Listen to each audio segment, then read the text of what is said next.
Olá, seja bem-vindo ao meu canal. Voltamos com a parte 3 do vídeo. Se eu precisasse escolher uma prótese peniana, qual eu escolheria? Essa é a parte final. No final desse vídeo, eu vou falar qual eu escolheria com todos esses critérios que eu já mencionei para vocês. Não se esqueça de se inscrever no canal, deixando o seu like e ativando o sininho, para que eu possa continuar publicando conteúdos como esse e chegando até você. Vamos ao vídeo.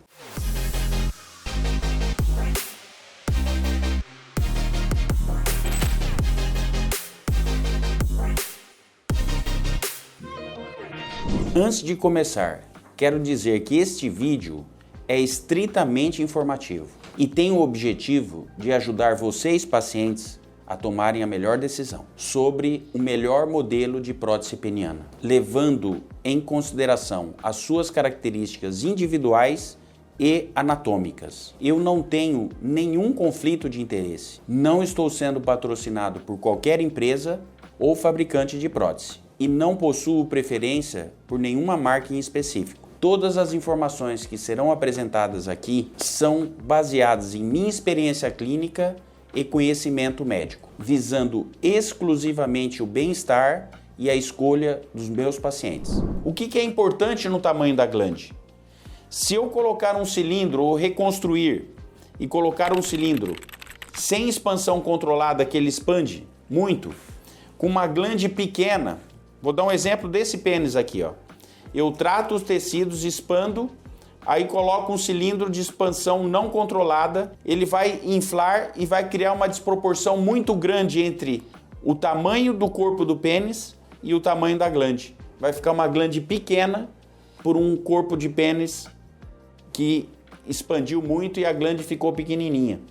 Porque escolheu um cilindro de expansão não controlada, seria melhor ter escolhido um de expansão controlada e colocado para que a proporção entre o calibre do pênis seja proporcional ao tamanho da glande.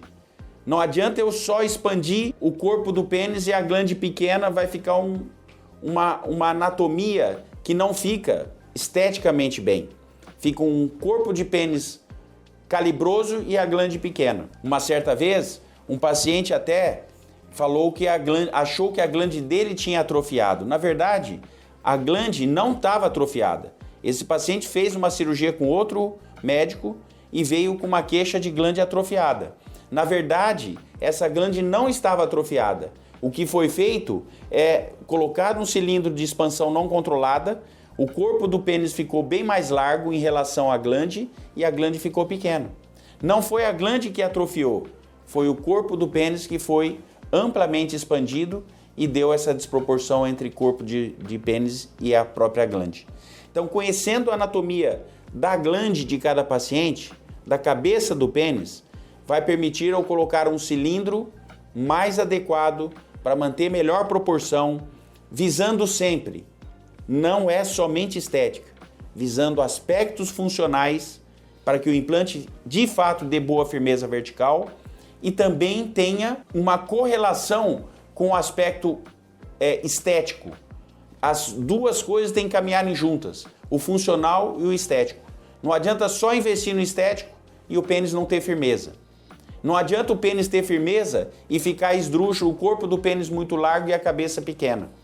Então, esse conhecimento amplo, essa experiência ampla, essa conversa super aberta com o paciente depois do médico ter feito o exame e avaliado as condições do cilindro peniano sob ereção, é fundamental para que se faça a melhor escolha, se faça a melhor estratégia cirúrgica, não só de um implante, mas de reconstrução, mais implante feito no mesmo ato e, consequentemente, tendo o melhor resultado funcional e estético. Um outro detalhe, o paciente que privilegia o calibre. O que é importante? Se eu for colocar um implante num paciente que não tem um calibre de pênis avantajado, eu vou precisar reconstruir para melhorar o calibre.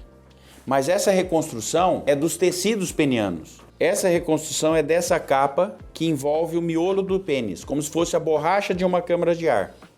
Então o que eu vou fazer? Nessa capa eu vou fazer múltiplas incisões para otimizar o calibre e, consequentemente, eu colocar um implante maleável, mais calibroso, porque o maleável tem o fino, médio e o calibroso. Só que para eu colocar, eu tenho que criar mais espaço dentro do pênis, para que caiba. O outro detalhe em relação a calibre. Se o paciente não tem boa firmeza vertical para a relação sexual, mas ele tem um bom enchimento de sangue quando ele se excita, se eu colocar o implante preservando ao máximo a esponja, só abaixando ela, soltando e abaixando e colocando o implante, se ele tem um enchimento residual complementar, ele vai ter um incremento do calibre quando ele se excitar, se for um maleável, por exemplo. Se for um inflável, se o paciente já é um pênis calibroso e ele não quer perder calibre, o maleável mais grosso ainda é fino para esse pênis calibroso, aí o melhor modelo seria o inflável. Em relação aos cilindros, é melhor o modelo de expansão controlada, que ele expande até um limite para, ou esse que é de expansão sem controle. Se a anatomia do paciente e os tecidos do paciente não suportam esse cilindro de expansão não controlada, ele pode formar abaulamentos e a melhor escolha pode ser o de expansão controlada. Se for um pênis muito calibroso, às vezes é melhor o de expansão não controlada para ter o melhor calibre.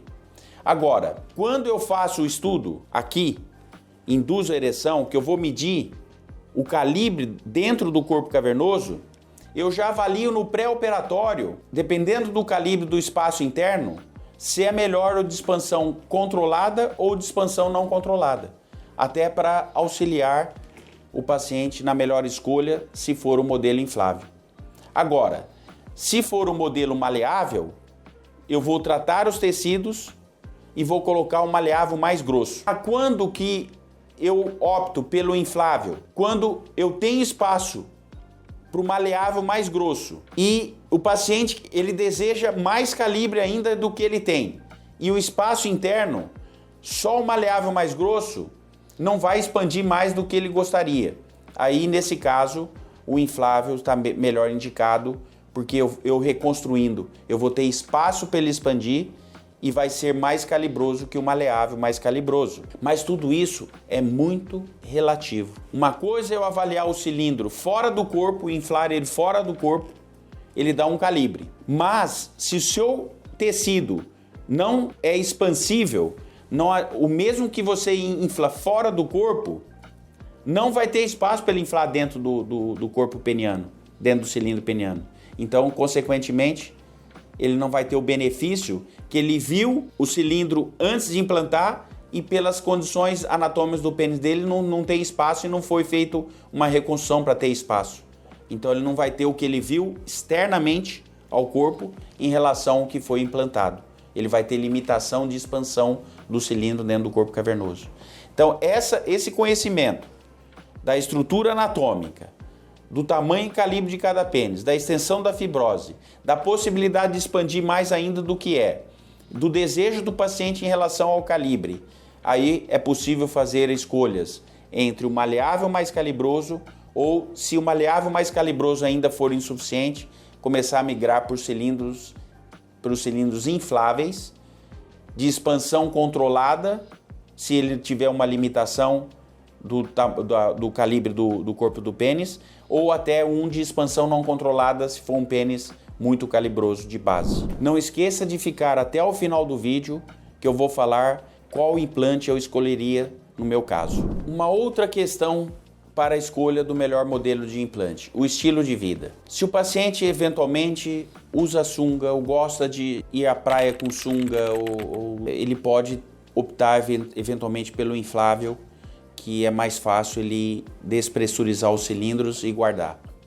Mas eu vou te dizer algo que eu já vivenciei e vou compartilhar com vocês. Eu já tive pacientes que nunca usaram sunga porque achava que o pênis dele retraía demais e não ficava volume na sunga. Aí ele ficava envergonhado de usar a sunga. Quando eu fiz um implante maleável nesse paciente, que ele passou a ter volume, ele passou a usar sunga. Então isso é muito relativo. Se eu uso sunga, não uso sunga, é muito relativo. Se você faz um maleável e sempre usou sunga, você pode eventualmente, se achou que ficou muito volume, usar uma sunga por baixo e um shorts por cima.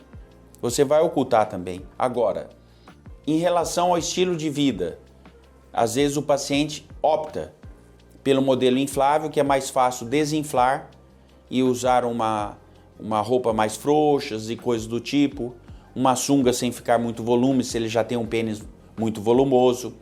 Então esses são critérios que, conhecendo o estilo de vida de cada paciente, quais são os aspectos relevantes para ele, eu vou poder auxiliá-lo também na escolha por esse fator estilo de vida. Lembrando que a escolha não é por um único fator, é multifatorial.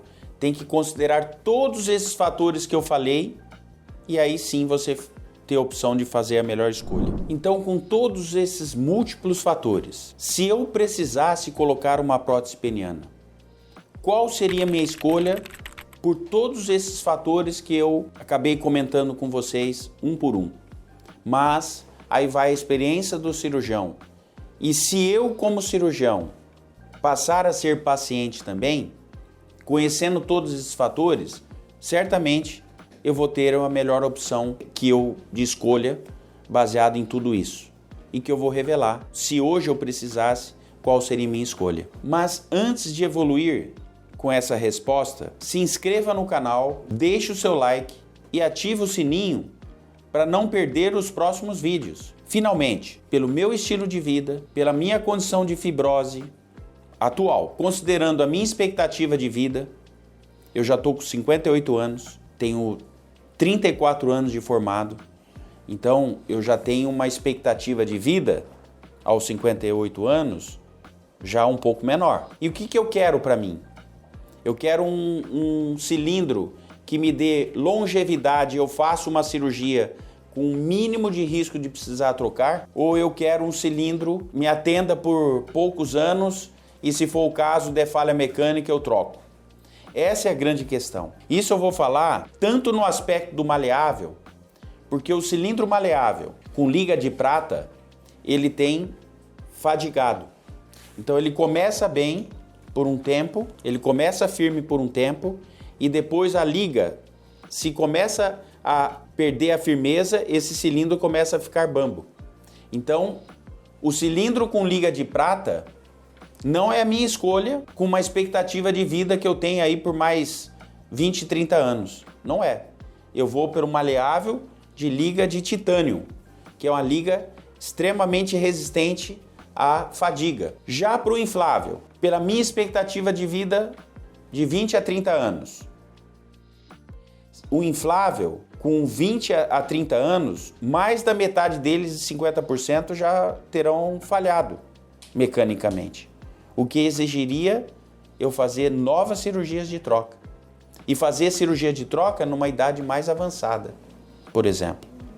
Então hoje, por todos os critérios que eu já comentei, conhecendo a minha anatomia hoje, eu optaria pelo cilindro maleável, usando uma cueca mais justa, faria a reconstrução, implantaria o maleável mais calibroso de titânio. Consequentemente, eu teria uma expectativa de vida longa e, consequentemente, eu não precisar mais mexer nesse implante, não precisar fazer cirurgias de revisões e usufruir ao longo de toda a minha vida sem precisar de novas cirurgias.